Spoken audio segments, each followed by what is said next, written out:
Marami ang mga kapwa nating Pilipino ang tinatanggalan ng LTO ng lisensya sa pagmamaneho. Marami na po ang mga truck drivers at mga bus drivers ang nawalan ng trabaho. Nirerespeto po natin ang ating mga kapwa public servants, pero hindi natin maaring hayaan ang anumang mali na pagpapatupad ng batas. Tinalakay nga ni Congressman Busita sa Kongreso ang hindi makataong parusa ng DOTR at LTO sa mga truck driver at bus driver dahil sa pagbibigay nito ng malaking multa at ang masakit pa dito ay tinatanggalan pa nila ito ng lisensya sa pagmamaneho. Halina mga brothers on the wheel, tunghayan natin sa video ang pagkontra ni Congressman Busita sa batas na ito. The Honorable Bonifacio Busita is hereby recognized to avail of the privilege hour. Thank you, Mr. Speaker. Mr. Speaker, dating mga kasama, maraming salamat po at magandang araw sa ating lahat. Mr. Speaker, ang ating paglilingkod ay makikita at mararamdaman ng taong bayan sa pamamagitan ng ating mga gawa at hindi lamang sa ating mga salita.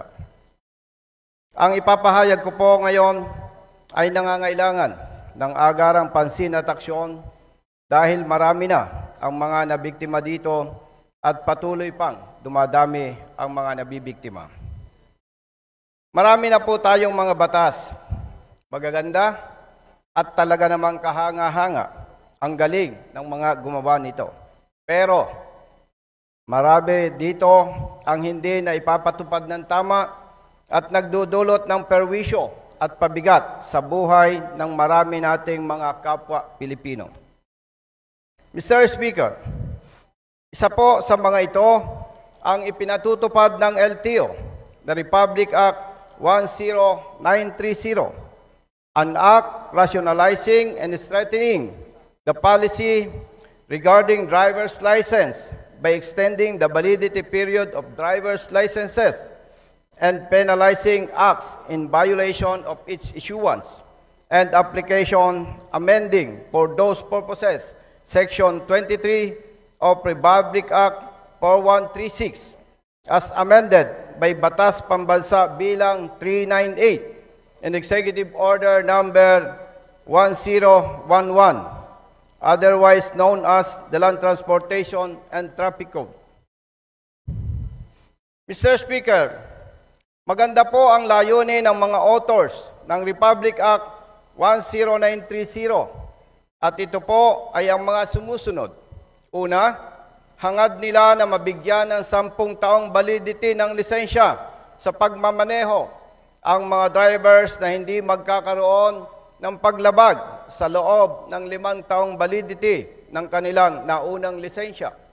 At ang ikalawa, magkaroon ng maayos at istriktong sistema ang LTO sa pagkakaloob ng lisensya sa pagmamaneho sa mga kumukuha nito. Ganyan po kaganda ang layunin ng mga authors ng Republic Act 10930. Ngunit, dahil sa Implementing Rules and Regulations, IRR, na inilabas ng DOTR noong 2019, marami ang mga kapwa nating Pilipino ang tinatanggalan ng LTO ng lisensya sa pagmamaneho. Resulta nito, marami na po ang mga truck drivers at mga bus drivers ang nawalan ng trabaho. Sa loob lamang po ng kasalukuyang taon, 2024, ang LTO ay nakapagtala ng 239 na mga drivers na tinanggalan ng lisensya sa pagmamaneho batay sa demerit system na itinakda ng IRR ng Republic Act 10930. Patunay po dito, Mr. Speaker, marami ng mga truck operators at mga bus operators ang dumadaing dahil marami na sa kanilang mga driver ang tinanggalan ng LTO ng lisensya sa pagmamaneho.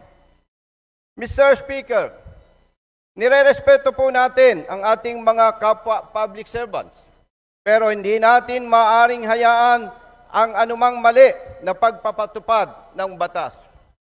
Higit nating dapat pahalagahan ang panig at katwiran ng bawat Pilipino na kailangan nating protektahan at paglingkuran alinsunod sa ating mga mandato.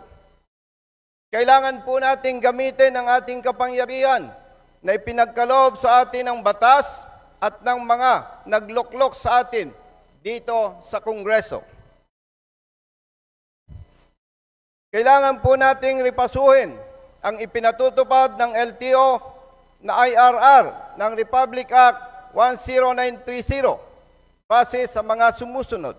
Una, walang batas na nag-uutos at walang sapat na batayan ang IRR ng Republic Act 10930 para magpataw ng dobleng demerits sa bawat paglabag ng mga drivers ng mga pampublikong sasakyan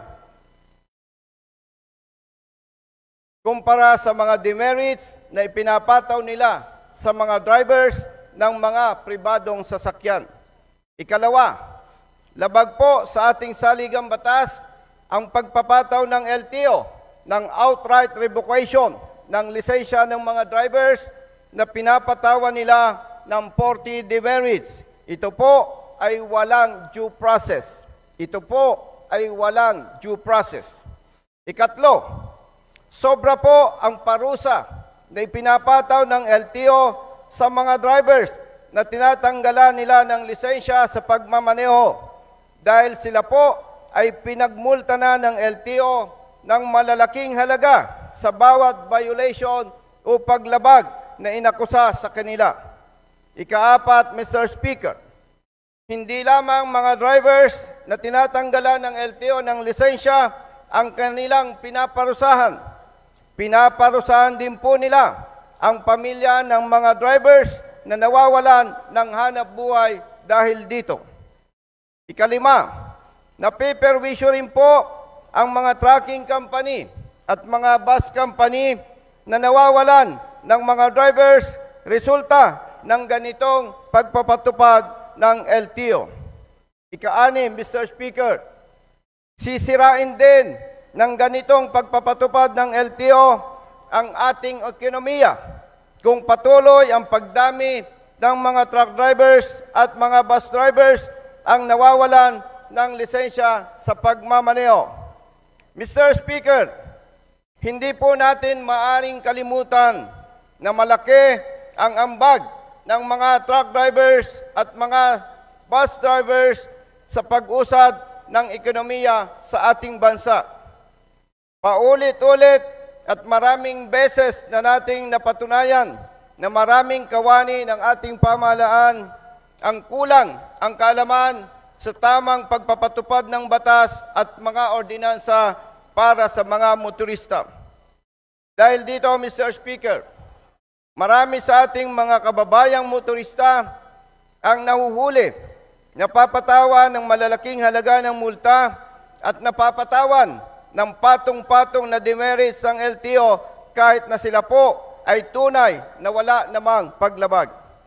Mr. Speaker, kaugnay po sa aking mga nabanggit, kami po sa One Rider Party List kasama si Honorable Congressman Rose Gutierrez ay nagsumite ng House Resolution number 2135, Resolution directing the Committee on Transportation to conduct an inquiry in aid of legislation on the propriety and reasonableness of the point system being implemented by the Land Transportation Office.